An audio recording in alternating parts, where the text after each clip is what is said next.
तुझं इंट्रोडक्शन दे. माझं नाव कुमारी शर्वरी दिनेशराव वाघोरे. मी इयत्ता 8वीमध्ये शिकते.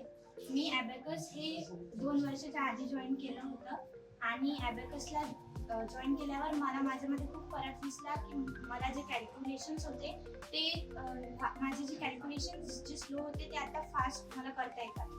ओके, तुझ्या टीचर्सबद्दल काय एक्सपिरियन्स किंवा तुला कोणते टीचर्स होते? मला उमा अडपाला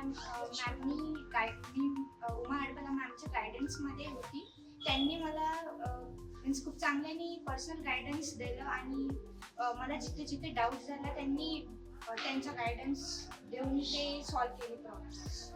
तुला काय वाटतं की ॲबॅकसमुळे लोकांमध्ये पॉझिटिव्हिटी वाढते की म्हणजे काय होतं नेमकं? ॲबॅकसने आपले जे कॅल्क्युलेशन्स असतात ते वीक कॅल्क्युलेशन्स जरी असले तर आपण ते फास्ट करू शकतो. ओरली आपण खूप कमी कॅल्क्युलेटरपेक्षा पण कमी टाईममध्ये आपण कमी वेळात आन्सर देऊ शकतो. तुझे काही स्ट्रगल किंवा एक्सपिरियन्स शेअर करू शकशील सर्वांसोबत? मला पहिले थोडा त्रास होत होता. पहिले असं वाटलं की मी केलं तर होणार नाही, पण जसं जसं केलं समोर थोडी मेहनत केली तर ते आता सोपं झालं. Thank you so much. All the best for you.